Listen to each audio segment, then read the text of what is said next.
My name is Gregg Mitman from the University of Wisconsin Madison, and it's my privilege and honor to be chairing this afternoon's session. So Pilar Cruz and Sam Deeds may want to forget history and the Alamo, but in Lone Star and in his wide-ranging body as a writer and director of over 25 films, John Sayles shows why history matters to lived experience. He is a master storyteller in using the power of place and the intimacy of human relationships to bear on critical social issues that have shaped the American past and present. Thus, when Bill Cronin kindly asked me to organize a session on film and history, for which I'm grateful, I immediately thought of inviting John Sayles. To our delight, not only did he accept our invitation, but he has given generously of his time over the past 3 days, hosting Q&A sessions after screening of 6 of his films.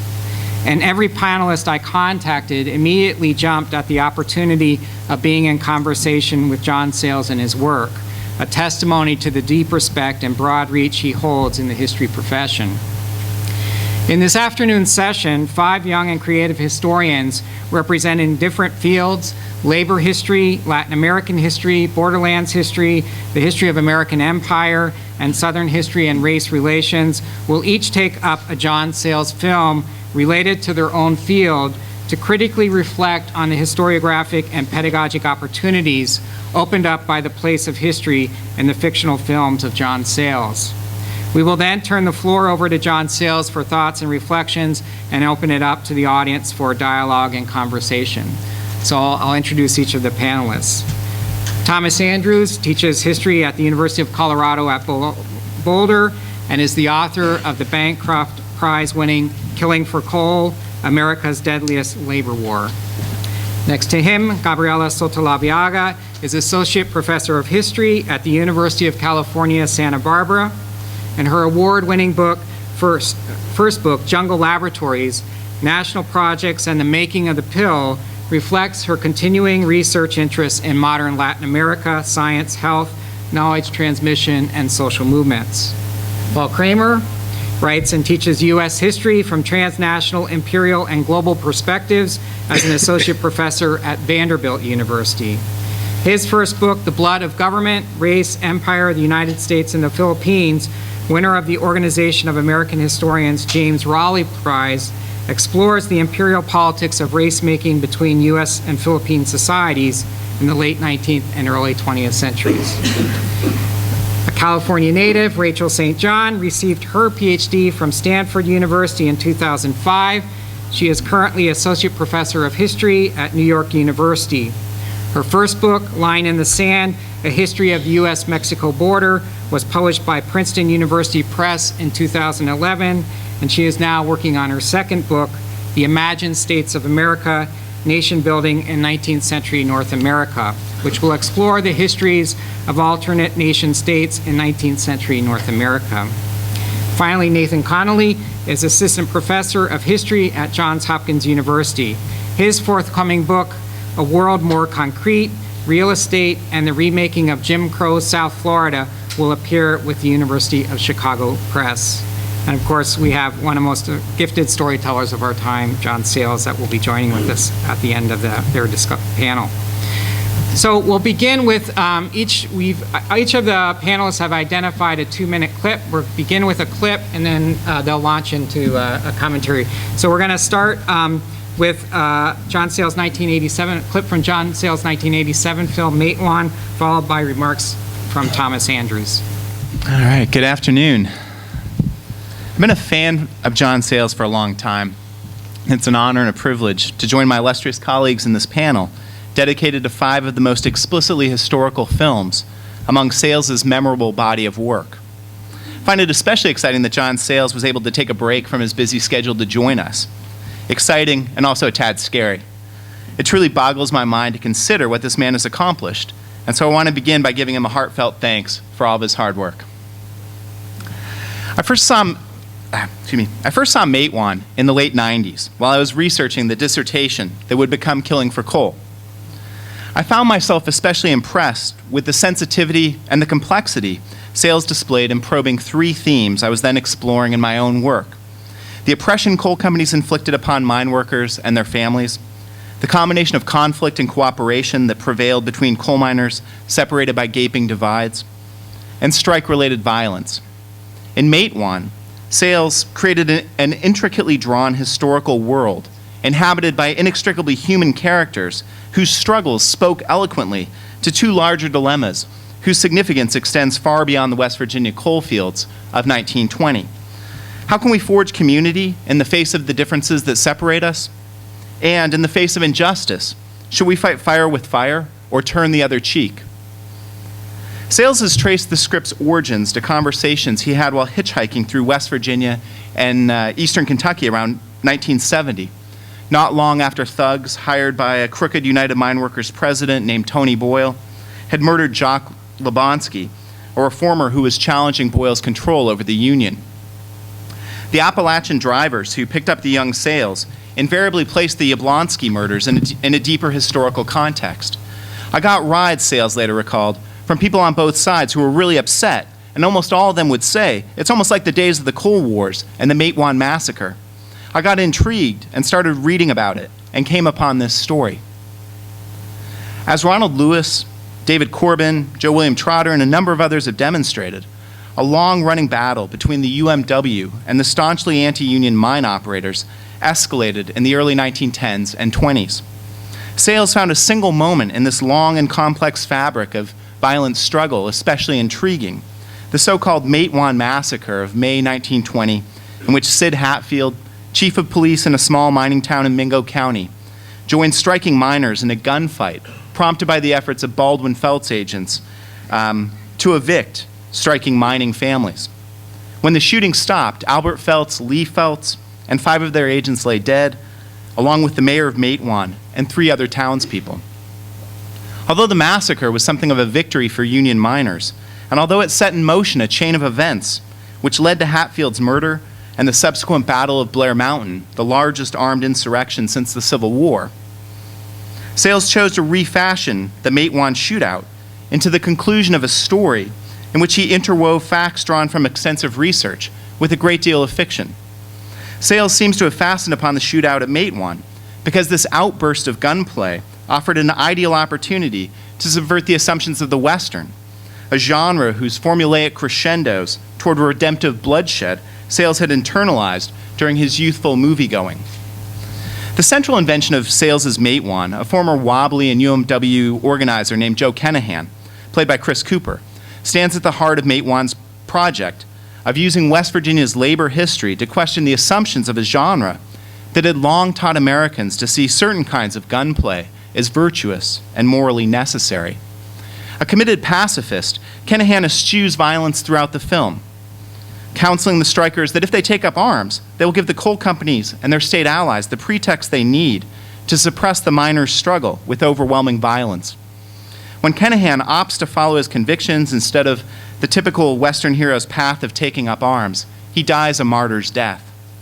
The second major fictional character Sayles created, a young mine worker, striker, and lay preacher named Danny Radnor, follows Kenahan's pacifistic example. Unlike Kenahan, though, Danny lives to tell the tale. In the film's closing scenes, Danny lets a Baldwin Felts agent escape with his life, then recounts how Kenahan's example inspired ongoing and ultimately successful attempts by West Virginia miners to unionize the coal fields. Instead of hurtling his audience toward the shootout in broad daylight on Matewan's Main Street, though, Sayles leads them, patiently and often circuitously, through an intricate series of interconnected plot lines. The movie begins, appropriately enough, underground, with Danny spreading word of an impending strike from one miner to another amidst the dark, damp, and cramped confines of the pit. With marvelous efficiency, this scene instantly impresses upon viewers the working conditions that motivated labor conflict in the coal fields, while also introducing Danny and other key characters. Sayles then turns to a second introductory sequence set on a train. From the perspective of Joe Kenahan, we overhear coal brokers discussing the strike launched in the opening scene. The train stops, a boxcar opens to reveal black miners imported from Alabama to break the strike. Then native white strikers attack the scabs, only to be repulsed by Few Clothes Johnson, played by James Earl Jones, and his fellow African Americans. A trio of themes from the movie's middle stretches repay closer scrutiny. First, Matewan is remarkably successful at probing the challenges that confronted native whites, black strikebreakers, and immigrant Italians as they attempted to band together against the coal company's might. Second, the film gives voice to the complicated differences of opinion over strategy and morality that threatened to tear apart whatever incipient alliances mine workers managed to forge across these divides. And finally, the film explores the connections between West Virginia mountaineers and their native landscapes, connections that ultimately define an exclusive community that neither Sayles nor the native white miners depicted in the film seem capable of transcending. The short clip that you've just seen, I picked that because I think this is a scene that really interweaves all three of these crucial themes. Here, Sayles' use of music as a unifying force is nothing short of inspired, grounded not only in Sayles' intuitive sense that music and sports have long served as entry points into the American melting pot, but perhaps also by Sayles' intense interest in a subject near and dear to my own heart, the Colorado Coalfield War of 1913-14, where similar scenes of intergroup harmony and violence unfolded. For this and other achievements too numerous to detail in the short time I have, Matewan fully deserves its reputation as one of the best filmic depictions of U.S. history. Lest my tone seem too uncritical, however, I also feel compelled to point out two opportunities I think Sayles unfortunately missed. The first of these concerns C.E. Lively, the spectacled character who you got a very brief glimpse of in the scene that I just showed. Lively is a supporting character that Sayles employs on several occasions to propel Matewan's plot forward. A restaurant owner and local union official, Lively turns out to be a company spy. At first, he impels the native white contingent of strikers toward violent acts. By and by, he also betrays Joe Kennehan in a plot that very nearly results in Kennehan's assassination. After being discovered as a stool pigeon, Lively orders the Baldwin Felts to kill Hillard, a young striker and Danny Radnor's best friend. Sayles presumably uses Lively to illustrate the corruption and subversion that plagued the U.S. labor movement from the 19th century through the Yablonsky murders and beyond. And yet throughout Matewan, Sayles never reveals the source of Lively's apostasy to the audience. Sayles' script offers hints that Lively was motivated by ideological differences with the socialist Kennehan. But the scene that comes closest to probing Lively's political beliefs didn't make Sayles' final cut, resulting in a portrayal of internal dissension among the strikers that is vague when it could have been more instructive. A second missed opportunity, I feel, concerns Fuclose Johnson and his fellow African-American miners. Though brought in to break the strike, these characters soon join it. Thereafter, however, Sayles does almost nothing to incorporate them into the film's overarching moral drama. The meditation upon violence that is widely and correctly seen as one of Matewan's defining triumphs. When attacked by strikebreakers at the beginning of the film, Fuclose and his fellow blacks give as good as they get. Once the black miners join the strike, though, they demur from taking up arms. The excuse Sayles has his black characters offer, that a white-dominated America would not respond kindly to outbreaks of violence in which blacks killed whites, is plausible, but not, it turns out, historically accurate. James Earl Jones evidently drew Sayles' attention to the contradiction.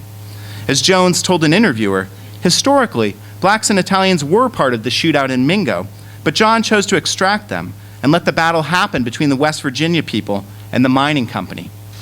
Though Jones wanted Fuclose to be part of the encounter, he eventually stood down and, as he put it, accepted John's vision. This was an interesting choice, as Jones put it, again putting the focus on the people who lived there and had the most to lose. Matewan was filmed on a modest budget and a tight schedule, and that's an understatement. Yet time and money can only explain the scale of the final shootout, not whom Sayles perceived as the primary actors in his historical drama.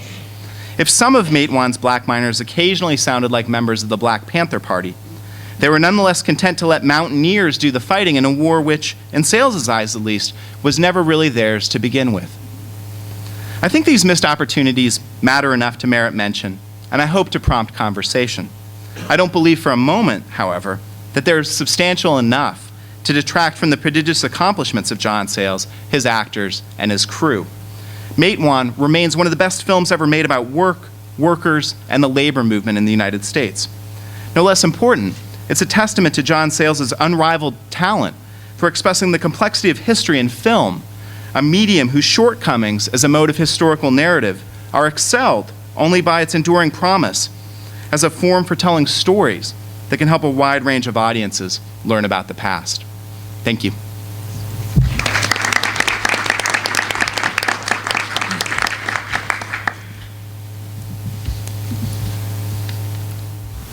First of all, I wanted to thank Gregg Mitman for allowing me and the panelists to thank John Sayles for the many pleasures that this particular film has given me and the many times I've used it in my classes. So thank you. In 1999, Guatemala's Truth Commission revealed that more than 200,000 Guatemalans had been killed in 3 decades of social and political turmoil. Most of the killings took place between 1978 and 1982. 83% of the victims were Maya. In 2003, the Peruvian Truth and Reconciliation Commission estimated that 70,000 deaths and disappearances occurred in the 1980s, with a disproportionate number of those deaths happening in the Ayacucho region. In 2003 as well, the Truth and Reconciliation Commission for Serbia and Montenegro disbanded before issuing a report. Unofficial estimates placed the number of deaths at well over 100,000. John Sayles' film, Men with Guns, opened in 1997, 2 years before the findings of the Guatemalan Truth Commission, in which the report revealed, quote, state forces and related paramilitary groups were responsible for 93% of the violations documented, end quote. The film was set in an unnamed nation, though hints suggested its Central American origins. At the same time, most Americans knew little, if anything, of the historical roots of the violence in the region, and least of all, about our own government's actions in Central America. John Sayles was one of the first filmmakers to introduce to lay audiences the human devastation of political conflict and ethnic persecution in forgotten areas of the world.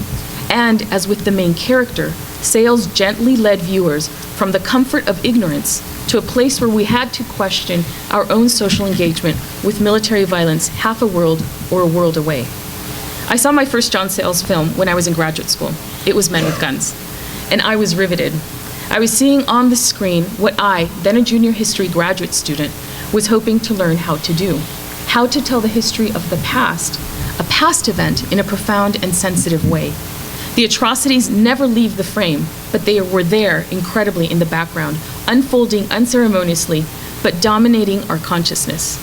A 1998 review described Men with Guns, quote, as immensely moving and sad, and yet, because it dares so much, it is an exhilarating film, end quote. I have continued to use the film in my classes at the University of California, Santa Barbara, and over time, something that only happens with great narratives occurred. With every viewing, the story kept expanding, unfolding, to reveal more complex stories.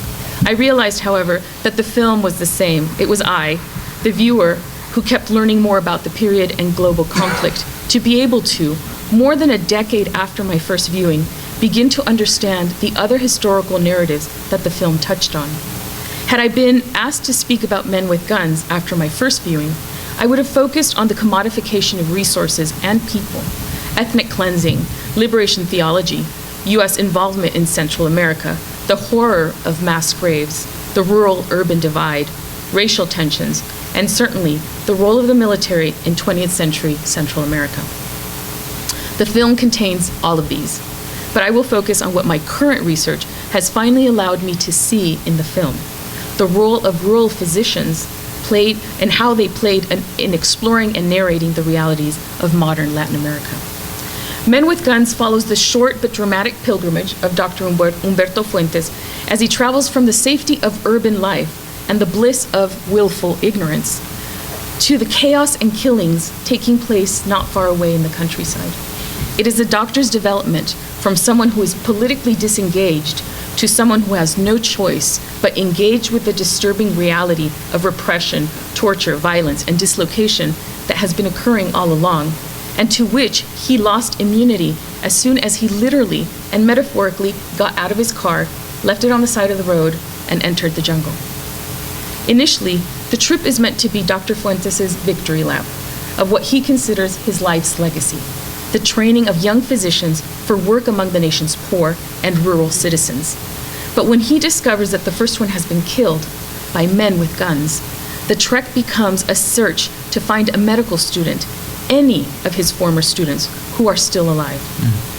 In some of the film's earlier scenes, we find out, and this is a scene that you saw, that 3 years earlier, Dr. Fuentes participated in a medical training program ostensibly funded by the Alliance for Progress. The idea was that doctors could rid natives of, say, tapeworms, while also planting seeds of progress and social transformation. From the perspective of history of public health, it is especially fascinating to examine Dr. Fuentes' trek because it parallels the voyage of thousands of physicians and medical students who, beginning in the early decades of the 20th century, were sent to rural communities to treat the indigenous and poor of Latin America. But, contrary to the film, initial programs were not based on the 1960s Alliance for Progress, but historically, they came from a 1930s program that was started in Mexico City, and to which I now turn. In September of 1936, the director of UNAM, the National Autonomous University in Mexico City, to the UNAM School of Medicine, Dr. Gustavo Baz, addressed 260 unsuspecting medical students. Although they were finishing their last year of required coursework, the students had just learned that they would not be graduating soon. Instead, they would become part of the first generation of healthcare providers to carry out a new plan of social reform. Baz, using the rhetoric of social obligation common at the time, solemnly outlined the duties and multiple roles that would be expected from that point on of all Mexican physicians. And I quote, "You have all completed 6 years of study. Normally you would receive your degree within a few months. But instead, I have come to ask that you patriotically lend yourselves to one of the most singular experiments that have ever been recorded in the history of medicine," end quote.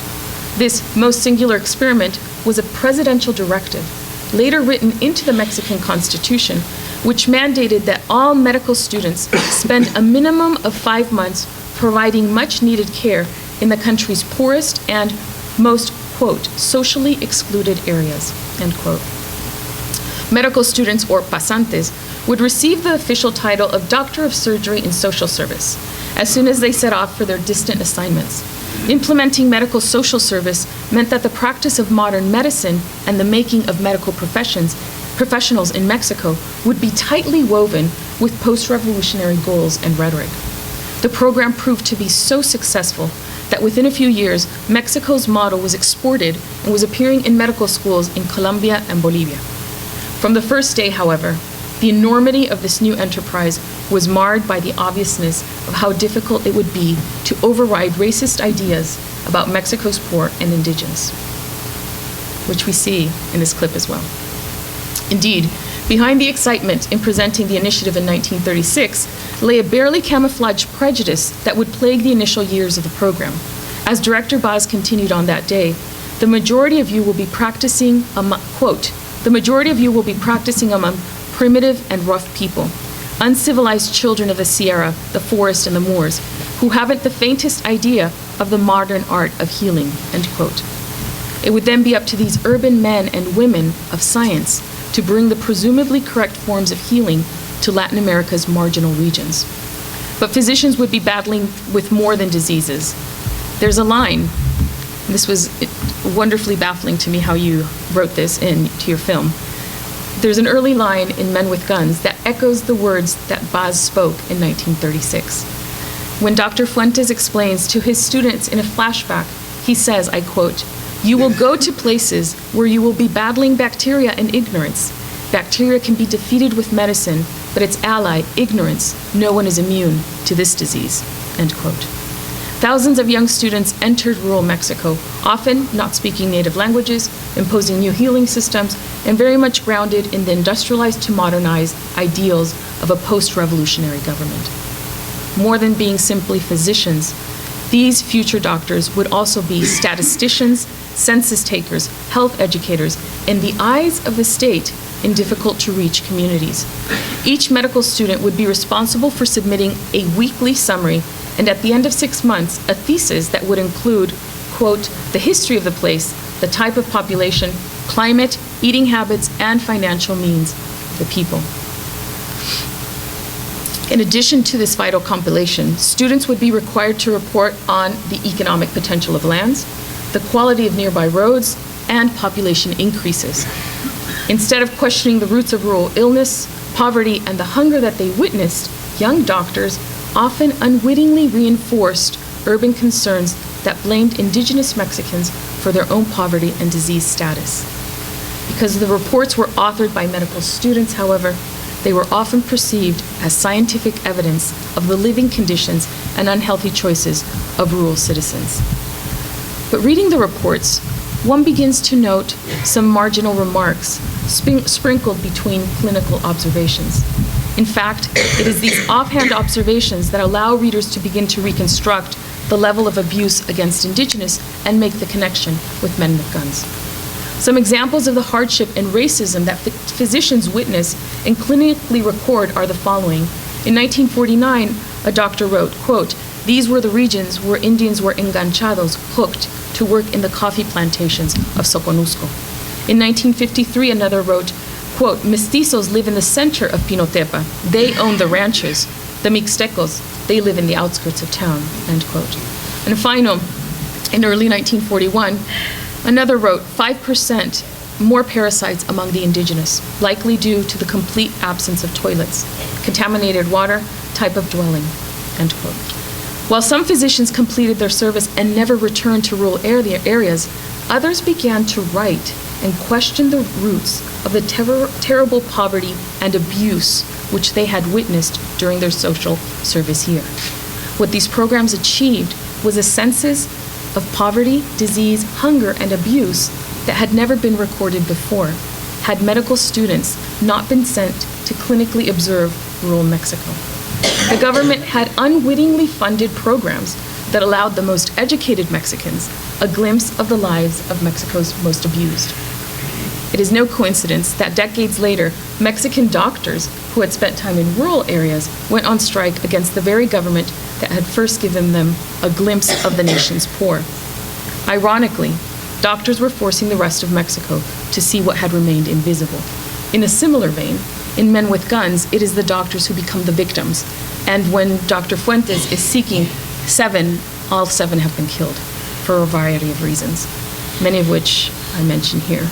During an early interview about Men with Guns, John Sayles explained that among one of the film's major themes was, quote, "the responsibility to know," end quote. This concept is striking, for it is different from wanting or needing to know. To put it differently, we were all implicated in the tragedy of Central America, Argentina, Chile, Rwanda, and claiming ignorance did not absolve the world from inaction. By not giving a specific location to this particular film, we were left with the impression that left unchecked, violence and the violation of human rights at that level could happen anywhere. Thankfully, the film was at the hands of a very nimble storyteller, which wasn't the case with the medical reports that I had cited. In this film, John Sayles reminds us of our responsibility as historians. It is our responsibility to see what is happening in our world. While we live in the present and serve the past, we must continue to examine the world which we inhabit now. And for that, I thank you for this film.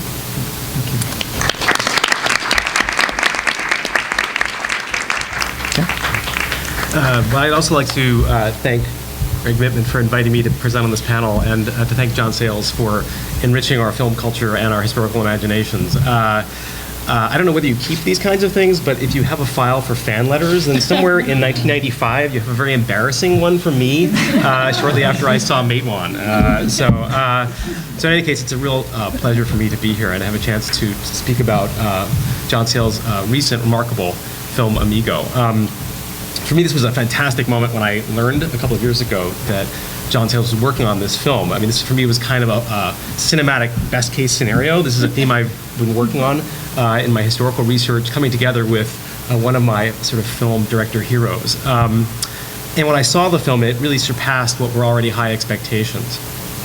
Amigo is a vivid, beautifully filmed, as you can see from this clip, and also accurate representation of Philippine village life under U.S. occupation in the early 20th century.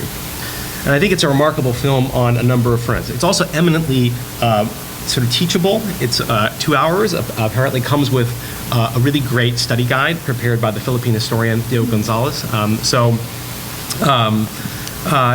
In any case, in terms of the things that it does, I think are really remarkable. First and foremost, perhaps most obviously, it renders this war visible in the first place, and in a very compelling way. That one of the most striking things about the Philippine-American War as a historical phenomenon has been its very invisibility in both Philippine and American public life.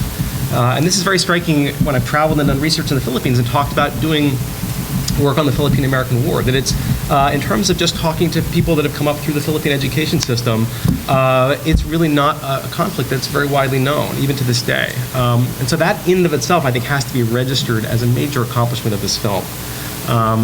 Although, as you've seen already, John Sayles is constantly bringing to light sort of forgotten histories and histories that have been suppressed for one reason or another, and this movie very much maintains that pattern. Long reduced linguistically from the Philippine-American War to an insurrection, that is to say, not even giving Philippine revolutionaries the status of an independent government they had formed. The Philippine-American War didn't get the kind of film treatment that many U.S. wars have gotten. And so as a result, Amigo is really one of the very first, in many cases the first, feature film to really fully depict this conflict at all. One early proximate attempt, the 1939 Gary Cooper and David Niven film, The Real Glory, in which Gary Cooper plays a heroic constabulary medic fighting not the Philippine Revolution, but actually demonized Muslim warriors slightly later in the 20th century, is worth checking out if you want to see what the earlier standard of cinematic accuracy actually was in depicting U.S.-Philippine relations. I've actually taught that movie, too, as a document about empire films of the 1920s and 30s, and in some ways, it's good to compare The Real Glory to kind of British and French empire films from the same era. So if one of the really remarkable things about the film is that it makes this war present and sort of palpable to us as an immediate historical phenomenon. The second is that it avoids a couple of potential narrative traps. Now, first of these, a triumphant account of American uplift and benevolence, it dodges by a wide margin, and not unsurprisingly, this is, after all, a film by John Sayles. But it also manages not to fall prey to accounts that uniformly depict the American soldiers as depraved and Filipino villagers as innocent, either. What's perhaps most striking to me about the film is the way it manages to portray the lives of American soldiers, Filipino revolutionaries, and Filipino villagers with complexity and with gentle humor. And the humor is very striking throughout the whole film, and you see a little bit of it in the sequence between the Dakanais, but that's really continuing on all sides of the film. There's a very warm sense, which is not what you expect in a movie about a brutal military occupation. The plot centers around Rafael Dakanay, the father in this initial sequence, the mayor of San Isidro, a small village in Luzon, in 1900, a year into the U.S. invasion of the archipelago. Dakanay is from a wealthy, landowning family, but he's also thoughtful and responsible and quick with a wisecrack. He also has a son who we see in the sequence who's eager to join revolutionaries who have overthrown the previous Spanish colonial government, and the revolutionaries are now living on the outskirts of San Isidro. U.S. soldiers from the 12th Infantry invade and occupy the town, and Dakanay is faced with a set of truly impossible negotiations. To what extent does he help the Americans? And to what extent does he help the revolutionaries with whom he sympathizes and who are led by his own brother? Mm-hmm. Initially, the American soldiers are suspicious and harsh. They're eventually given orders to reconcentrate the town, as it was called, that is, to barbed wire fence the entire village in, and then to destroy crops and to kill cattle in order to isolate the guerrillas that are being supplied by sympathetic villagers. They're given those orders by the craggy, aggressively racist Colonel Hardacre, played by Chris Cooper, with great verve. He's gone a long way from the role he plays in Matewan, the progressive radical activist. By this point, the villagers have started to win the American unit over, and in some ways this is really one of the most remarkable and striking parts of the plot development of Amigo. that the longer the American soldiers are in the town, the more they actually seem to begin to fit in. They get a taste for village homebrew. They start to appreciate the resilience and utility of Filipino architecture. And they partake in a lively fiesta celebrating the town's patron saint. In fact, at one remarkable moment, the leading commander on the ground, who's trying to kind of fend off some of the harsh instructions he's been given from above, says in futile protest, I have to live with these people, right? I can't be as abusive as you want me to be. And that's, I think, a remarkable line in a film about the U.S. occupation, for us to see that particular moment. But the two military forces, that is the U.S. forces on the one hand and Filipino revolutionaries, are headed on a direct collision course, particularly after Colonel Hardacre insists on a much harsher kind of war, and Dakanai is placed right smack in the middle of these sort of two contending armies. I won't give away the rest of the movie. I encourage you all to see it if you haven't already. Throughout the film, one of the most striking rhetorical tropes I found was the use of parallelism. That Sayles conveys both the connections between Americans and Filipinos, suggesting both their common situation and their common humanity, by showing, for example, during this protracted monsoon season, when everybody is sort of trapped indoors in this endless rain, the U.S. soldiers are playing cards and talking and gossiping, and then there's a cut, and you're inside a Filipino house, and you see people talking, gossiping, and playing cards as well. We go from a village funeral to an insurgent funeral, and these are kind of quiet gestures that I think reinforce both the shared situation that, in some cases, all the actors in this movie are sort of participating in, if in very different ways, but also their common humanity, which is something that's often lost in some of the kind of genres like the Western, in which previous versions of stories about empire were drawing from. There are also wonderful depictions in this movie of language games, with San Isidro villagers speaking Tagalog and U.S. forces speaking only English. The Americans rely heavily on a multilingual Spanish priest who deliberately mistranslates on several occasions. And this also gives Filipinos a rich set of opportunities to tease the Americans with their monolingualism. In terms of historical accuracy, the film is highly impressive. There were many times in which I just sat there thinking, he really nailed it on the historical details, both large and small. And often these are delivered in quiet little asides that almost seem to be thrown in there for geeks like me to catch.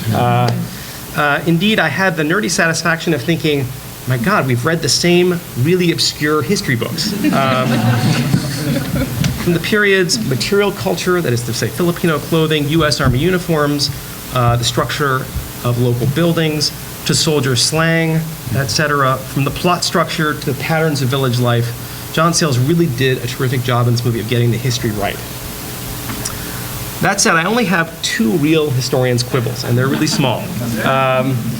First, there's a sequence in which the people of San Isidro are depicted as being allowed to vote by American soldiers for the first time, and to kind of elect their local leader.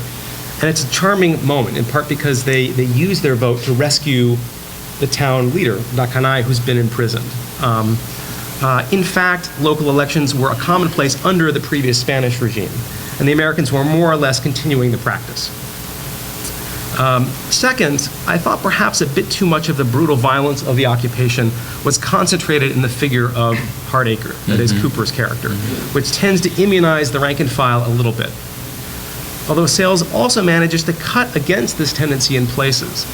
So, for example, he ends a very idealistic moment in the film where American soldiers and Filipino villagers come together to build a separate house for a woman suffering of tuberculosis, which is kind of a very stirring scene of cooperation, kind of at the height of the central part of the movie.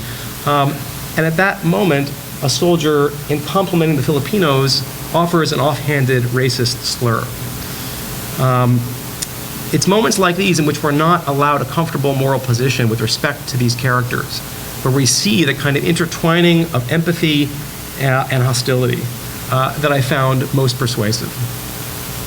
As a historian, what I liked most, apart from just seeing this history told so well and so vividly, was the way each character in the movie themselves gets a history. whether it's a sense of, we get a sense of each individual in their own time and in their own sequence, whether it's a Filipino revolutionary recalling their participation in the earlier revolution against Spain, or the American soldiers remembering prior lives in Indian reservations. So it's not only a rich portrait of a moment in historical time, but of historicity itself. And this is a theme that Sayles has richly explored in other films, as we saw, for example, in Lone Star. More generally, I think this movie manages to say a great deal not only about the Philippine-American War, but about Philippine and American interactions in the 20th century more generally, a history of intimate antagonisms and interactions. At one point, Dakanai explains how it is that he manages to live in the same house with his brother-in-law, whom he utterly loathes.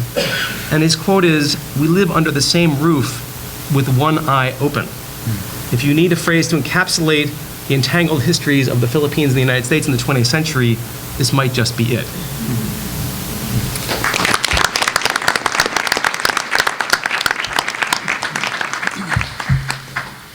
To John Sayles for making these wonderful films this panel is making me appreciate even more how rich they are. I have been looking forward to this panel since the spring when I got Gregg's invitation as I was leaving my office to go screen Lone Star to my U.S. history class. So. I first saw John Sayles' Lone Star in 2003, 7 years after it had come out in 1996. And it came highly recommended by a friend who was outraged that I could be writing a dissertation on the history of the U.S.-Mexico border and not have seen this film. A compelling murder mystery that unravels in a Texas border town, Lone Star not only takes place on the international boundary line, but is a thoughtful meditation on the significance of boundaries between the United States and Mexico, between racial groups, and between the past and the present.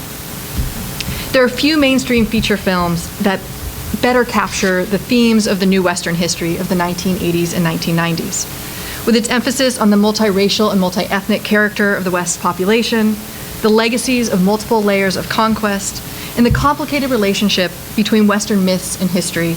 It's really no wonder that this film has become one of the classics in the Western history film canon in the 17 years since it first came out. Now, I also suspect that this may be one of the films that is most frequently taught in classes on the American West. I didn't track this scientifically at all, but in querying friends and colleagues and searching online syllabi, I found dozens of courses on the West, Texas, borderlands, and race and ethnicity that used Lone Star in the classroom. And I think this is particularly impressive given the rich archive of Western films that we have to choose from as Western historians. And the fact that, although you might not be getting the picture from us today, historians tend to be pretty notorious critics when it comes to depictions of the past. So what I'd like to do for the remainder of my time is to briefly discuss why it is that I think this film works so well for teaching students about the importance of the past, and the Western past in particular, and then to briefly share some thoughts about how we might think about teaching this film differently as it approaches its 20-year anniversary. So unlike some of the other films that we've discussed today, Lone Star is not a period drama. While Sayles makes frequent use of flashbacks to the 1950s and 1970s, the majority of the film is set in the 1990s in the fictional Texas border town of Frontera. In contrast to films like Matewan or Amigo, Lone Star is less about the past per se than about the relationship between the present and the past. Sayles explores this theme through a series of interwoven narrative arcs involving characters who are grappling with both their personal histories and the histories of conquest and interracial conflict that have shaped Texas. At the center of the film is Sheriff Sam Deeds, played as he so often appears in these films, by Chris Cooper, who has taken on the position once held by his legendary father, Buddy Deeds, who's played in flashbacks by Matthew McConaughey. And Sam Deeds finds himself confronted with solving the 40-year-old murder of his father's predecessor, Charlie Wade, who is played in a very ominous turn by Chris Christopherson. The need to solve this murder forces Sam to delve into the past. And as he does so, he uses historians' methods. He searches through old documents, which Sayles at times pans over in a sort of Ken Burns-like fashion, and interviewing old-timers whose accounts of the past are revealed in flashbacks. However, while the murder investigation provides the justification for the reopening of past events and drives the narrative forward, it is also something of a MacGuffin. For Sayles makes very clear in this movie that the past isn't something that you have to dig up. It's constantly confronting characters. Throughout the film, Sayles drives this point home both visually and narratively. Characters literally run into the past throughout the film. They walk into rooms where they're confronted with photographs and newspaper clippings, or they follow the seamless pan of Sayles' camera from the present into a flashback without any of the cuts or fades or filters that so many filmmakers use in portraying the past. Sayles also embeds references to the past in his dialogue. For instance, the film includes numerous references to the Alamo. And I was very interested to hear in the question and answer yesterday at the screening that it was a visit to the Alamo that Sayles made in the late 1970s when he was in Texas filming his first film, Piranha, that inspired the film. In an early scene in Lone Star, a man evokes the Alamo in the context of a heated debate over how Texas history should be taught in the local high school. In another scene, a black prisoner tells a Chicano deputy that his people haven't had a good day since the Alamo. Other characters casually mention Davy Crockett and Jim Bowie, refer to last stands, and as we saw in the scene, literally draw lines in the sand. Over the course of the film, the Alamo comes to stand in for both the history of Texas, independence specifically, and for the larger history of conflict between Anglos and Mexicans. And perhaps most significantly, as we saw in the first clip that Gregg rolled, it also is the way that Sayles ends the film. All that other stuff you know, all that history, Elizabeth Peñas Pilar announces, to hell with it, forget the Alamo. Now, I've always taken this final scene as ironic, coming immediately after a revelation, which I will not spoil for anyone who has not yet seen the film, that really underscores the extent to which events that are long past continue to affect the future. I think it conveys the opposite message. We cannot forget the Alamo. To the contrary, the message of the film, and I would argue one of the reasons that it is such a powerful teaching tool for historians, is that it is only by coming to terms with our past and understanding our history that we can move forward. It's pretty easy to see how this is a message that historians can get behind. So moreover, beyond this generally pro-history message, Lone Star also does an excellent job of conveying themes that are particularly important to the history of the American West. Sayles' depiction of the interaction between the Anglo, Mexican-American, African-American, and Native American inhabitants of Frontera, as well as his references to the historical presence of all these groups, resonates with the new Western history's emphasis on the multiracial character of the West. In tackling the relationship between legend and history, Sayles has also chosen a topic that is central to Western history. Sayles' Sheriff Buddy Deeds joins a pantheon of legendary Western lawmen and might well have been played by John Wayne. The frequent mentions of the Alamo are only one of the many ways in which he draws attention to what historian Patricia Limerick has called the legacies of conquest. Sayles also references Cortez and Coronado, includes a short survey of the evolution of political authority in Texas from the Mexican Revolution to Reconstruction in, I think, 2 minutes, which is pretty impressive, and introduces a minor plot point involving the flooding of a Mexican-American community in order to create a lake, primarily for recreational use by Anglos. The borderline itself is yet another remnant of conquest and a powerful example of how the US-Mexican War continues to define the lives of people living on either side of the border. Altogether, Sayles provides an abundance of material which enables students to connect the film to important events and themes in Western history. So it's for this reason that I, and I think many others, use the film to end courses on the history of the US West. And I imagine that many historians have used it, again, like I do, to reflect on the contemporary West, and more broadly on the connections between the past and present. However, it was in reflecting on this film, in the context of this panel, this retrospective panel, that I was struck by the fact that Lone Star itself is increasingly becoming an artifact of the past as well. Released in 1996, the present of Lone Star is now nearly 2 decades past. This is a point that will surely be driven home when I teach the film again this spring to a group of undergraduates, almost all of whom will have been born after 1990. Now, the film has aged very well, and I think this is evident both in how fresh and relevant it feels, and also by the fact that my students' critiques of the 1990s hair, styles, and fashions are usually at a minimum. But it's still a product of its time.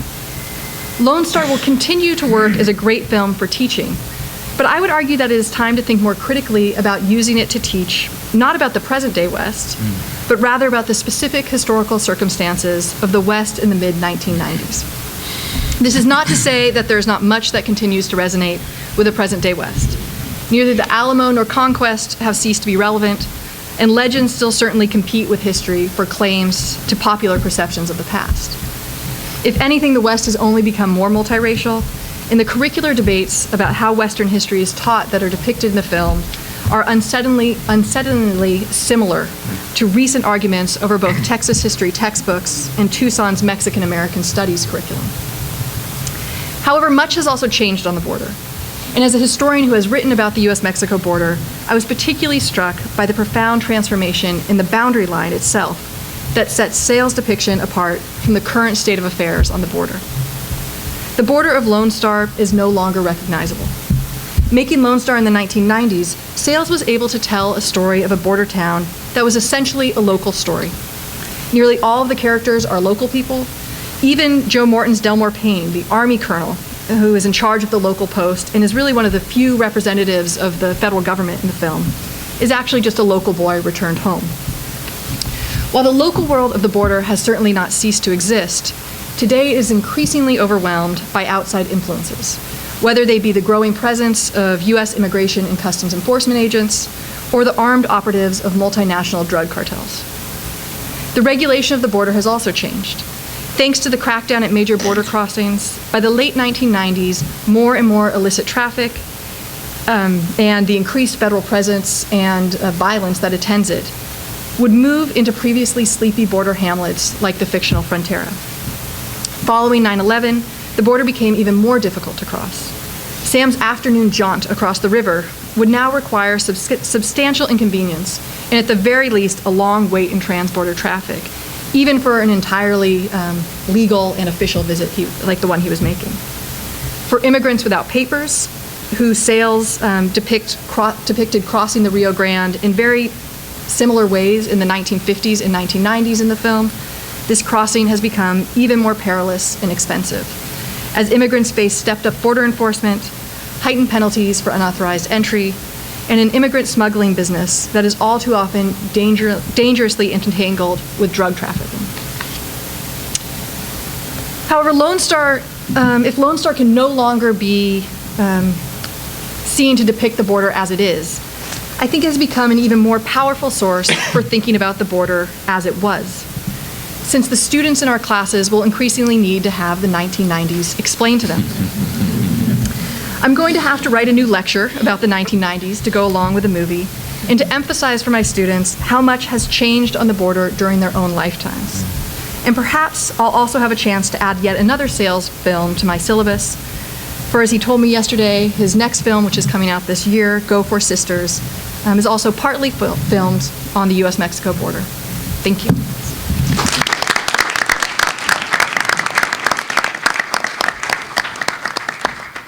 Struggles over history, like buyings and sellings of real estate, are everyday business. So affirms Sunshine State.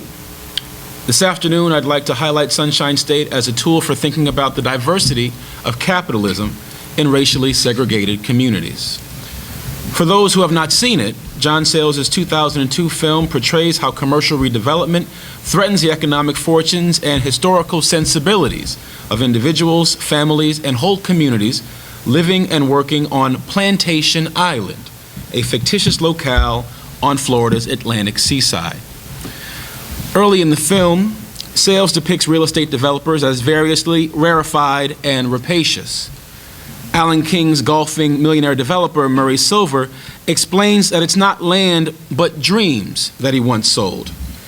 Out of the muck and mangroves, he brags, we created this, nature on a leash. Now a rich man, Silver never descends from his lush green fairway, preferring between drives, chips, and putts to wax poetic on the affairs of mortal men. Other developers still on the make in the film, such as the seemingly uncaring Lester, played by Miguel Ferrer, talk of establishing beachheads for assaults on Plantation Island's hostile native populations. Military analogies or poetic ruminations swapped over golf tees make Sunshine State's capitalists easily recognizable, or so we'd like to think. It might indeed be easy to mistake Sunshine State for a story about invasive capital deflowering a more precious way of life, especially given the film's themes of Jim Crow remembrance or mom-and-pop business under siege. I'd like to submit today, however, that the characters in Sayles' movie exhibit beautifully the range of human investments that Americans continue to make through property-driven engagements with the land. Corporate appropriations of the land and grassroots hope for that same stretch of earth or sea are differences of degree rather than kind. And to teach with John Sayles' Sunshine State is in part to teach that both the proponents and opponents of redevelopment on Plantation Island value the link between memory and money. They all see land and its history as their property, even if they describe that ownership in profoundly different ways. As a work of cinema and a meditation on capitalism, Sunshine State could practically serve as a documentary history of almost any of Florida's communities faced with forcible reinvention. This is not in spite of the film's fictional qualities, but precisely because Sunshine State, like most Florida history, is a work of fiction. The white municipality of Del Rona Beach, in its particular engagement with money and memory, has an entirely made-up Spanish-sounding name. Del Rona rings in your ear like an analog for any number of grammatically incorrect, totally fabricated, and still very real places, such as La Prado Avenue in Coral Gables, or Miami's Opalaca. Opalaca, as a particularly distinct Florida town, is presently a black city with an amputated Seminole name that during the Jim Crow 1920s used to be a whites-only city built entirely in the Orientalist motif of Arabian Nights. Sayles' Del Rona stands opposite the black community of Lincoln Beach. Unlike the pastiche of historical fragments that make up, say, Opalaca, Sunshine State's beleaguered black enclave draws from history far more obliquely. It seems to get its name from the great emancipator, Abraham Lincoln. Yet students of Florida's black history will hear in Lincoln Beach the name Abraham Lincoln Lewis, a Negro insurance company executive and founder of American Beach, where Sayles shot the film's Black Beach scenes. As places, Lincoln Beach and Del Rona Beach represent how black and white people made their respective attempts to turn land into real estate and history into property. Through Del Rona's Buccaneer Days Festival, Mary Steenburgen's character Francine Pinckney tries to celebrate Florida's white history minus the disquieting brutalities of imperialism and slavery. She peppers her events with Seminoles, old college football stars, she clarifies. What would I want with a real Indian? Dull attempts at mock pirate executions or tourist scavenger hunts create for Francine and the wider white Deltona what the late anthropologist and historian Michelle Rolfe-Trouillot described as a, quote, self-inflicted wound, unquote. She offers tacky reenactments of the distant colonial past that drown out the discomforts of past violence and a still segregated present. Suffering from his own alienation, Francine's husband, Earl, a gambling addict and a crooked politician, attempts to advance the efforts of Lester, the developer, to expropriate the land and history of Lincoln Beach. Throughout the movie, Earl's own troubles drive him towards several failed, if somewhat comical, suicide attempts. Earl seems far more successful at closing the developer's deal with the local county commission. But not before we hear the black position on beachfront redevelopment presented by the impassioned and eloquent Dr. Elton Lloyd. Played by Bill Cobbs, Dr. Lloyd has failed to generate broad opposition to the developer's project, and he is left to seethe before the kinds of benign state proceedings that have been and continue to be the handmaidens of landed white supremacy in the post-Jim Crow era. His world, he laments repeatedly, is not the world of race men, like, say, Abraham Lincoln Lewis, or the movie's almost ghostly presence, the deceased black community leader, Reverend Randall Stokes. More pertinently, Lincoln Beach, we learn through critical, if easily missed detail, suffers as an unincorporated black community. Like its real-life counterpart, American Beach, Lincoln Beach has no government of its own. Living unincorporated means having no control over infrastructural affairs, such as the placement of housing projects or access to proper sewerage. It also means little to no control over taxes, weakened votes in local elections, and falling subject to the whims of an all-white county commission, as the clip that opened this session illustrated. Sunshine State, on this point, represents powerful social history. Florida alone is littered with Lincoln beaches. The unincorporated community of Carver Ranches, located in Broward County, for instance, was founded in the early 1940s, but did not have sewers until the mid-1980s. It took 12 years of protests simply to get paved roads.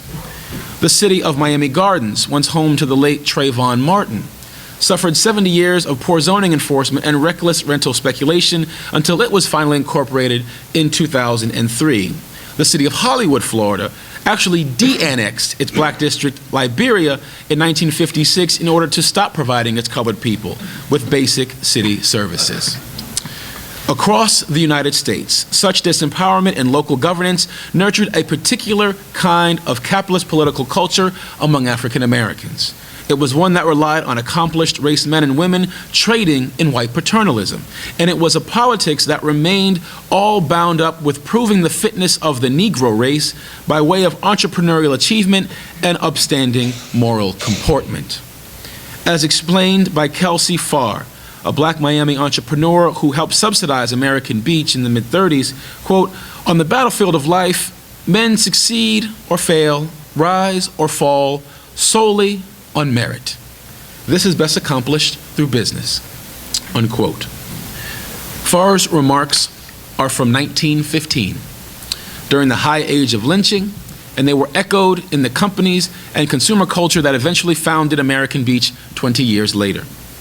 Belief in merit as the chief determinant of success might seem curious for black people living under Jim Crow. However, capitalism, for better and often for worse, gave black Americans the language of hope in a seemingly hopeless system. Indeed, one of the first things we tend to forget about black life under explicit racial apartheid is just how capitalist it actually was, how capitalist it had to be. In a world where white supremacy functioned first and foremost as the power of the state, the economic and cultural power of capital often offered black people their best chance at achieving a level of control over their own communities. With subtlety and sophistication, Sunshine State illustrates how faith in the workings of morality and merit provided Southern blacks and whites with a common language for compromise and community building.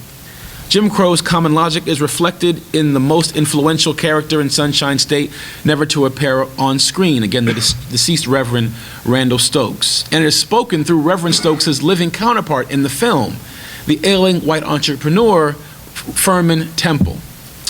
Sunshine State's two most influential patriarchs, one black, the other white, one buried and one clinging to life, show the power of capitalism's cultural force in the similar yet racially distinct pressures felt by their daughters. And here, I'll make a final point about Sunshine State's treatment of capitalism's everydayness.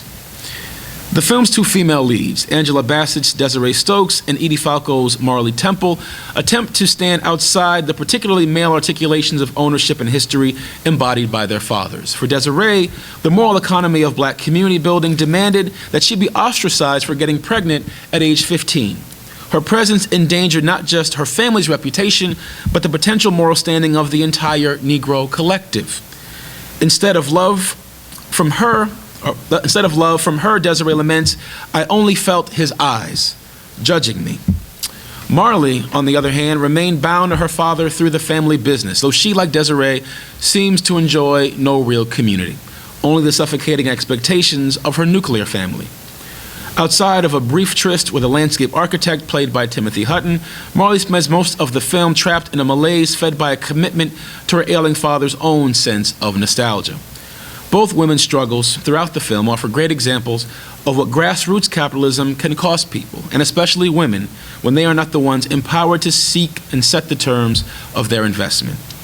A third female character, Marley's mother, Delia, played by Jane Alexander, offers a contrasting and, for my purposes, concluding approach.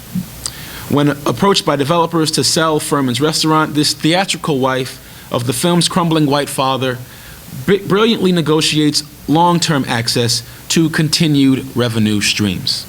Already believed to be a flighty artist type, Delia maintains her almost affected dramatic diction as she delivers a bewildering and quite unexpected soliloquy on her financial and legal entitlements.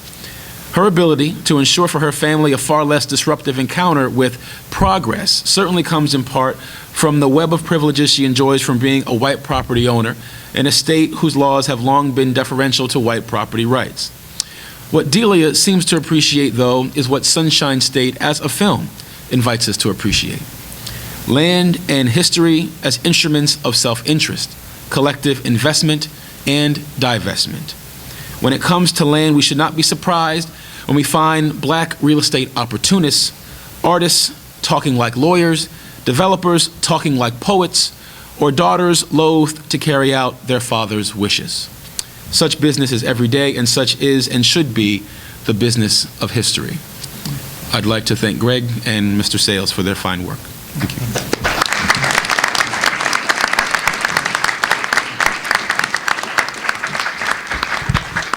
So, John, would you like to come up and just maybe 15 minutes, and then we'll open it up for questions?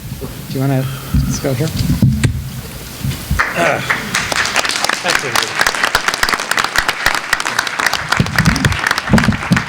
So thanks to all of you for the time you put in and really interesting analysis. I don't make movies to be history lessons. However, I feel like you cannot explain who people are, how they see the world, how they act in the world, without knowing the context that they come from, without knowing what time is this, where are we, who are these people within their own society. That affects so much of how we act, how we see the world. So I always say that if you're making a period movie, you have to ask some basic questions. First one might be, is this before or after Freud? Is this before or after the women's movement? Is this before or after the civil rights movement? Is this before or after capitalism, which didn't always exist? Is this before or after Christianity in a certain place? And then you ask all the other questions of, well, is this person educated? How are they educated? What are the racial situations? What are the class situations? How old are they? There's a million little things that go into a character. In our movies, place is a character. And that place sometimes has a will of its own. I've made a couple magical realist movies where the seagulls are part of a conspiracy and the clouds and the sea or whatever. In other cases, it really is the sociology of the place that affects all of those characters. Nobody gets to start, as much as we as Americans wish that we could, and often act like, oh, we just rose up out of the sea yesterday morning and, you know, everything lies before us. There are things there's baggage that is attached to us on the day of our birth. And it may be racial baggage, it may be class baggage, it may be economic, it may be what sex you are, you know, cultural baggage from whatever subculture you're from or major culture you're from. But there are things that people think about you and assume about you the day that you're born. And as you grow up, those things may change somewhat as the culture changes, but they're there and you have to deal with them. So one of the things that I've found is, as I do my research for what is this story going to be, is I have to know those things. I have to you know, look for, you know, what's the lay of the land that I'm getting into. And some of that comes from just talking to people who live there, have lived through these things. You know, oral history, I guess you would have to call of it. Some of it is at the last minute. We often, in whatever community we're shooting in, we'll find 6 or 7 local people and give them the screenplay and say, does anything strike you in this screenplay that just wouldn't make sense? And we've gotten some very interesting and very useful local knowledge kind of answers back from people from that. And some of it is actually going back and looking at history. And I do that partly through, reading what historians have written, whether they think Abraham Lincoln actually slew vampires or if he was just, generally anti-vampire. But then that always raises a question too, which is that you have to figure out, okay, what context was this historian writing in? I mean, what happened to you people in the 50s? The word class disappears. If you started teaching something about class in America in 1957, 1958, 1955, you're likely to lose your job. So certain things stopped being talked about or stopped being talked to in a certain way. That's not the only example. If you're a historian in the 20s, there are certain pressures and certain presuppositions that a historian is dealing with. So one of the things that I found, and I think some of you have been talking about this in the last few of these conferences, is Wikipedia as this general source that people go to. And I use Wikipedia only to find sources, to find further sources. The stuff that I have read about myself on Wikipedia and some of the other websites, a third of it's untrue. I didn't write The Fugitive. I saw the movie, I saw the TV show, I like them both, but people still say, oh, I love The Fugitive, and I say, well, so did I, but I didn't write it. And I have not been able to get IMDb, which is the main Wikipedia-like source for the movie, and for years I couldn't get them to take it off. And I said, I'm the guy, I didn't do this.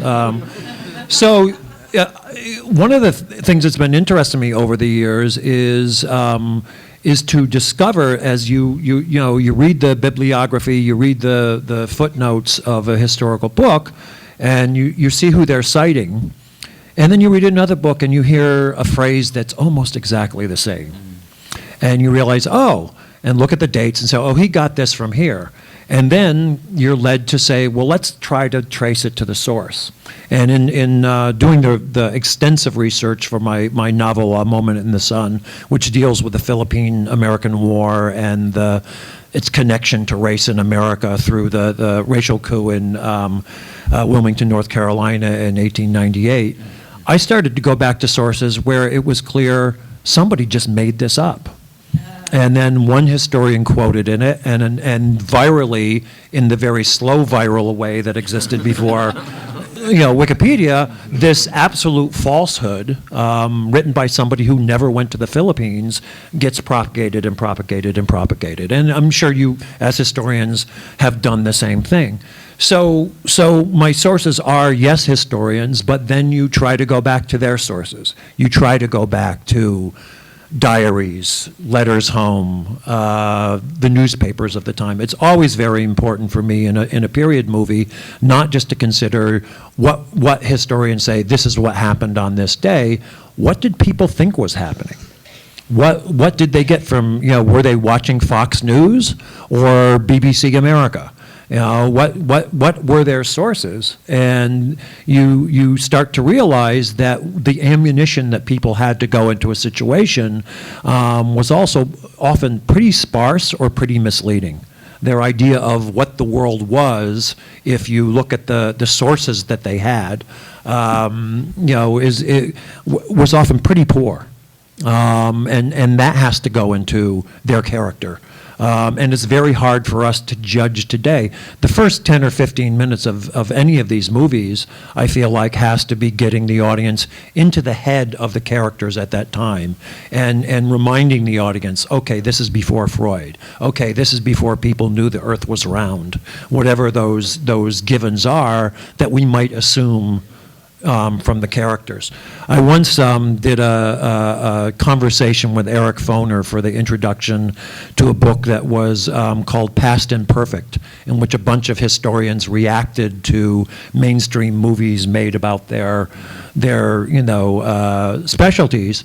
And my part of the conversation was mostly saying, look, I write for commercial movies all the time. Most movies, they're just interested in a backdrop to a usual genre story.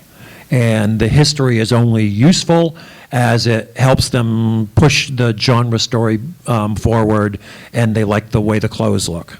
So, you'll see the Brian De Palma Untouchables. Men's clothing was pretty awful looking, and then at least to our eye today, and they got Armani to come and do something 30s inspired for the Untouchables and the gangsters, and that legitimately in a business was probably a good decision for them.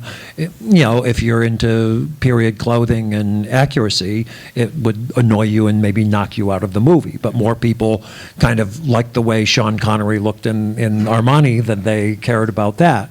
So there's always that little tension between the necessities of what's basically a commercial enterprise and a very expensive, making a major motion picture is like oil drilling. It's speculative, it costs a lot of money, and finally, the guys drilling for the oil don't really care if they're poisoning the land at the same time, as long as there's a chance that they may have a well under there. I think the other thing that's interesting for me about history and movies is that one of the things that movies have always done well is to tell simple stories. Good guys and bad guys, white hats and black guys, polarized things. Very often as a screenwriter, I'm asked, can we make the bad guy even worse? Which usually means so that when he's, torn apart by gerbils very graphically at the end of the movie, everybody cheers. And that usually means taking some of the complexity of the situation out. One of the attempts that we do with our movies, and one of the reasons they aren't that very well known in mainstream culture, is they're complex. They're not heroic. Even the people we're rooting for often don't act heroically or the way that we would like them to. Just like friends who you really love, but they don't always act. Couples who are just awful to each other, and you like them individually, but you don't like them as a couple, and you think they're awful to each other. So that complexity is something that I appreciate in history, and when I find stuff historically that is just too one-sided, I'll start with Matewan. One of my difficulties in writing about the Matewan massacre is that most of the source materials that I could find were either written under the auspices of newspapers that were controlled by the owners of the mines, or the UMW. So they were very much propaganda pieces that were written. Even the newspapers, in their attempts to be neutral, you had to look at who was the publisher of the newspaper. And there was very little neutrality. Some of the labor songs, if you go to Harlan County, there is no neutral there. You'll either be a Union man or a thug for J.H. Blair. That was pretty much what I found when I was, reading the history. Regarding your points about the movie, C.E. Lively, who is this agent provocateur in the movie, is actually somebody I had first run into in the history of the Ludlow massacre in Colorado, which was an earlier labor incident, and he was such a successful spy for the Baldwin Felts agency that he was the head of a union local there, and got away with continuing in the union and being respected. And, when he came to Matewan, opening a restaurant that the men actually met and had their strategy meetings in, and he was somebody who was working for the Baldwin Felts. I never was able to find anything about his ideological ideas. He was just a guy working for the Baldwin Felts agency. He had been a coal miner at some point, so he knew the jargon. He was accepted as a guy who, had black lung or some other reason why he wasn't going down in the holes anymore, but was able to infiltrate very, very successfully. Who knows? He may have been in it for the money, for the adventure. He may really have thought that unionism was a cancer that needed to be fought. So I didn't speculate on that. In the movie, the only indications that you have that he's actually working for the Baldwin Felts is at one point there's an ambush, and one of the characters who's wounded sees him caught by the Baldwin Felts agents who have ambushed the coal miners, and he stands up and they seem to be talking to him like he's one of them.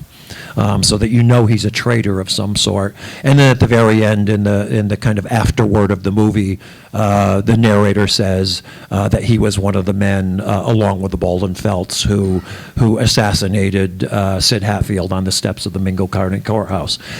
This is also one of the things that when you have a lot of information in a movie and you want to dramatize it, you don't want to give anybody one of those kind of, oh, let me explain everything for you. There's a great moment in a recent science fiction movie called Looper that has something to do with time travel, and at some point the younger character talks to his and he's talking to himself, but in the somebody who's come from the future, who is who he will be in the future if certain bad things happen. And Bruce Willis is playing the guy from the future, and he says, "So I don't understand all this." And Bruce Willis just says, "Look, it could take all day. I'm not gonna explain time travel to you. It just exists. Okay, let's go on with the movie." So occasionally, just practically, you have to do that in a movie. There's just too much to explain. An interesting thing that I was thinking of when you were talking about the program in Mexico, you may know the name of this. I can't remember. There's a book that came from a little documentary movie that was made that John Steinbeck wrote about a village. And if you read it today, it was one of these doctors coming to this village. What's Forgotten Town? Yeah, Forgotten Town or something. Yeah. And if you read it, you are, the doctor seems like a good guy, but he brings these extremely Western, modernist, rationalist, ideas, and it's all about him fighting against the influence of the evil witch doctor curandero in the community. And it kept, as I was reading it, reminding me of the phrase that was used by the liberal military man who started the Carlisle Industrial School for Native Americans in Carlisle, Pennsylvania, the phrase being, "To save the man, we must kill the Indian." And so along with, very valuable health care and things like that, very often in these programs, especially in that one in Mexico, but to this day, there's this idea of, to save these people, we have to destroy their culture. There's just a preconception that this is a war. The line that you quoted about, you can kill bacteria, but ignorance is harder to kill, of course, is meant ironically because, the doctor is probably, the minute he gets 20 minutes outside of his capital city, the most ignorant person in the movie. And there's this little boy who's just a refugee who's been hanging around with the army and gone from village to village, eating whatever he can find, who is basically his guide into this other world, and who knows so much more. And you can't believe this adult doesn't know these things that he knows, because the guy is not stupid but ignorant. And there's a big difference between those two things. The point that you made about the Philippines, the research that I was able to find on elections in those barangays and those little towns was that at that time, the cabezas de barrio were elected by a board of former cabezas de barrio. There weren't popular elections where everybody got to vote. And there's actually a moment where they think, geez, because all the young men are off fighting with the guerrillas, we've got, maybe 8 or 9 eligible voters here. Should we let the women vote?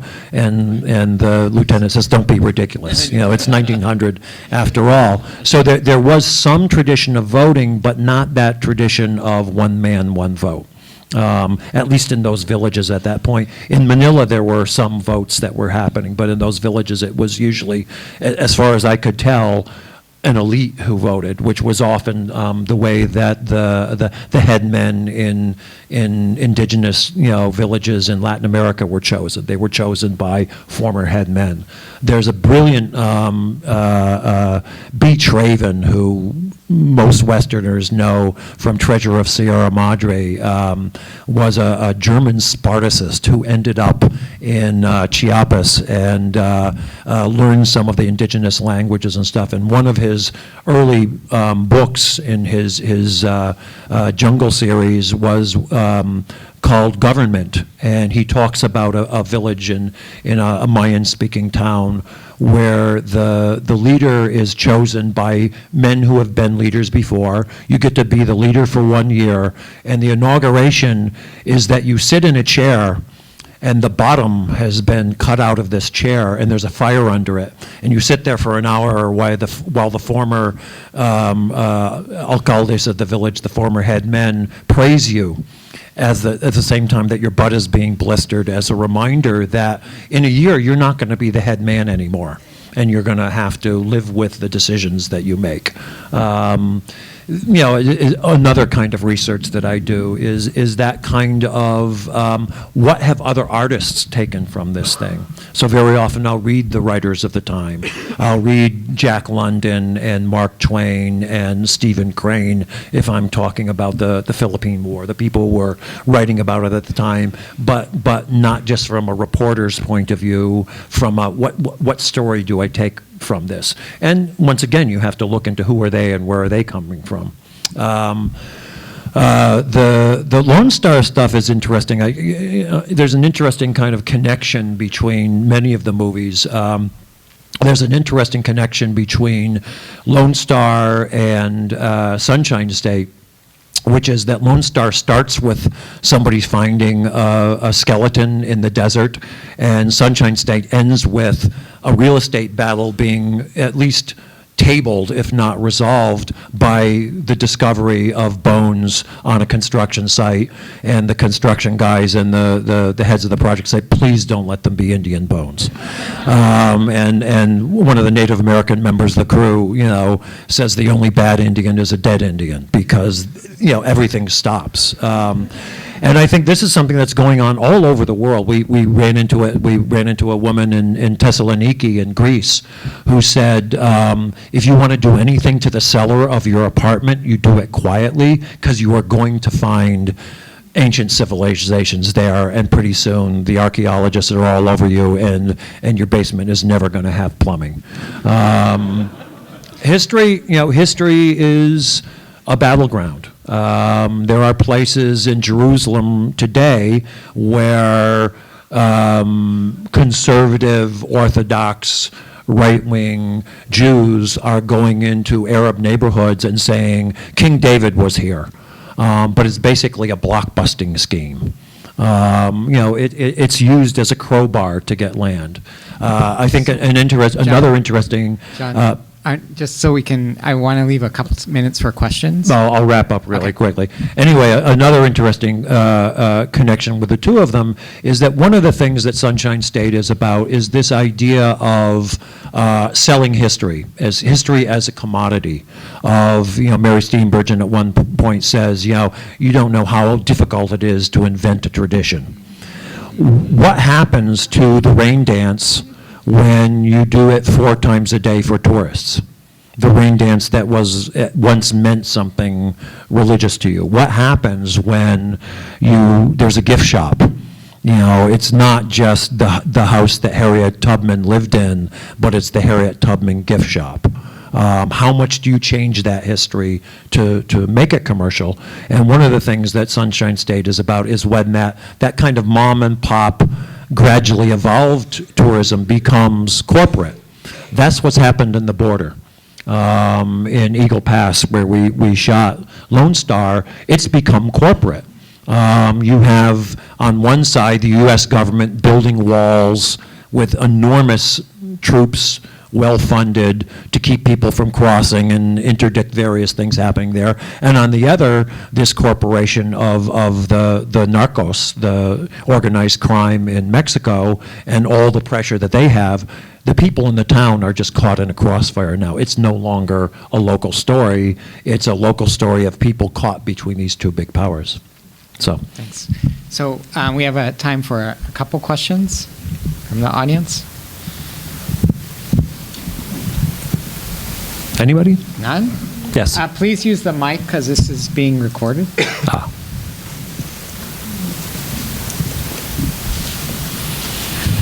Sadly, we haven't talked about my favorite. We haven't talked about my favorite John Sayles movie, which is From Another Planet.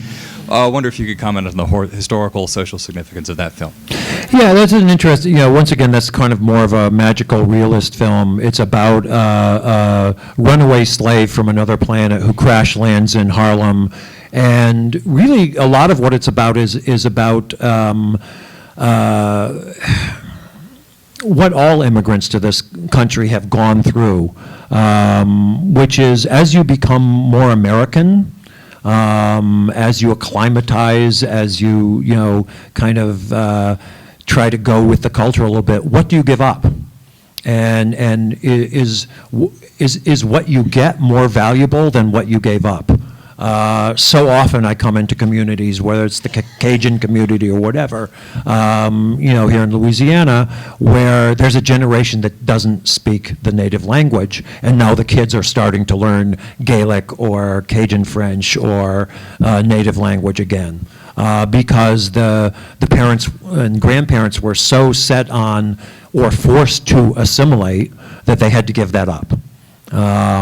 And so what we see is this guy from another planet realizing, I'm not going to go back to the slave planet. I'm going to assimilate. What does he have to give up? He has these incredible powers that we don't have that he has to hide in order to assimilate. And it's also somewhat about the waste of racism, of these exclusionary things, whether it's ethnic, class, whatever, sexual.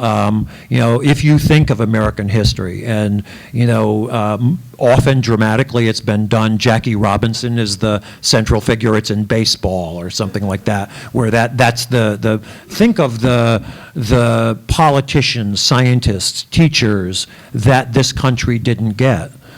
Because of sexism, racism, ethnic prejudice. All that talent, all that potential, just wasted, based on those things. And so in a way, it's a fable, but once the guy lands, it's very much a story about assimilating in the United States in the 1980s, I think that was. Yes. Thanks. I'm here, I'm not a historian, but I guess I'm part of the same fan club, everybody Thanks. in the room. I actually work with an organization called the Right Question Institute. We work in low-income communities around the country, teaching people a strategy to learn to advocate for themselves. And so a lot of it is encounters with public institutions. There are more than 100 million encounters that low-income people have with the welfare office, their children's schools, the housing authority, Medicaid funded. So these are all points of contact with the public arena, but they're not points of democratic action. They're not perceived as places for democratic action. And so much of what I've learned from your films is about how people try to find ways into being able to advocate for themselves, to take action, and come into contact with public institutions. And so I was thinking about, when I was listening to you and I was thinking about the panelist discussion, I was thinking about the films of Frederick Weissman, where he looks, intensively at a housing project, at a welfare office, and these points of entry. And I was just wondering if you've thought at all about looking at that terrain of where people are coming into contact as individuals with public institutions. Yeah, I mean, one of the clips here was like a public meeting about a land grab, basically. There's one in Lone Star where people are basically, it's a Board of Education open meeting with the public, but really they're arguing about how history is taught. And it's a very heated argument. One of my favorite lines in it is one of the Anglo guys says, well, we stole it fair and square. And to a certain extent, he's right, but then do we say that we stole it fair and square, or do we say we acquired it, or there was a war and we're not going to talk about why there was a war, and at the end of it, the border was redefined. It's a long process, and one of the things that I deal with constantly is the tension between the written in italics promises of America and the reality. and how we define those things. For instance, Matewan, to me, was as much about union with a small u as just syndicalist trade unions. Union of these people from these different backgrounds, black, Italian, hillbilly guys, getting together in any way, and was there any possibility of them staying together once the bigger threat was gone? How do people find accommodation when the bureaucracy of the moment gives them no way to do it? People find their own way through some of these things. The little clip about the people discovering each other's music is one of the things that I've often noticed, is that musicians and athletes check each other out. Even if they're not allowed. I once wrote a screenplay set here in New Orleans about the two best Catholic basketball teams, one black, one white. Everybody was talking about who's the best, and they just decided on their own, we're going to meet in the playground and play each other. And then the parents got it, and the officials got, and finally they were allowed to play together without an audience. Basically, one member of each family, of each player could come because they were so afraid it would be a riot. But they wanted to play each other. They were willing to meet on an equal playing field, just the way there used to be among jazz musicians this statement: if you can play, you can stay. And black musicians would welcome white musicians up on the stage, but they had to be able to play. Right. Even when it was not legal in many states. Our movie Honey Dripper, which is about music in a lot of ways. Very early on in the history of rock and roll in the South, there would be these rock and roll shows, and because they wanted to sell tickets, capitalism comes in here, very important. They said, well, we can fill the place if we let the colored kids in too. But they would put a rope between the black kids and the white kids, and when the music really started cooking, the rope would get knocked down and kids would be dancing and they'd start to wander next to each other, and the lights would come on, the musicians would be taken off the stage, and the officials, usually the local police, would come up and say, that rope is going back up, get on your side, that rope comes down one more time, this concert is over. So, yes, there is that confrontation, and I have a lot of scenes about that, but there's also this thing that people find a way around it. One of the things that I've been fascinated with in doing some of the research, I did quite a bit on the laws, racial laws in the South for various projects I've done, is whenever you see a law against something, that means people were doing it. And if you see the laws and they get more and more strict as they go, what you realize, and historians have dug those people who were doing it, whatever it was, up, is that people just said, the hell with that. The guy in Lone Star says, I'm not talking about a line in the sand here.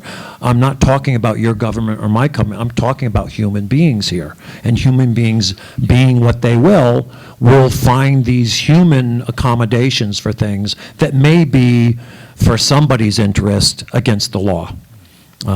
Anyway. Thanks. Yes. Time for one last question. All right. Well, I think this is as much a question about you as about history, but in thinking about your recent work on the Philippines, so you've written a novel and you've made a film, and I'm just wondering if you have reflections on how different these processes are and what you take from it. I mean, one, you're sitting alone in a room a lot of the time, but it doesn't cost as much money. The other's obviously a much more collaborative process involving a lot of other things. So I'm just wondering if you have reflections on the end about if those change the kinds of things that you find out and what your experience is. Yeah, basically, the big difference for me in writing a novel and two big differences. One is when you're writing a novel, you're God. I wrote a book that has to do with the United States and Cuba, and I did the Bay of Pigs invasion in 6 pages. And I had tanks and planes and, thousands of marching troops. And, I tried to do that as a movie, and, the costumer comes up and, are we going to see their feet? because I need to rent those boots, those practical concerns, start to handcuff you a little. So there is a scale that you can do as a novelist that you're just never going to be able to do as a low-budget independent filmmaker. The other big difference is, despite all that freedom you may have as a novelist, it's just you. I have silent partners of all the people who have ever written about this thing, and I can, take from them whether it's Jack London or a historian in 1920 or whatever, but really I have to sit in a room alone and do that thing. And everything that I make a person know, feel, think about has to go through their head first. In a movie, there are things that are just visceral. There's music, there's the rhythm, there's surprise that go through your stomach first, and so it's a more emotional medium, immediately emotional medium, in that everything doesn't have to be processed through your head. And also, I have all these, overt collaborators. I have a composer. I can't, read music, much less write music, although I've written some lyrics. I'm not a production designer. I'm not a costumer. And all of those things are part of the storytelling. So what I give those people is direction.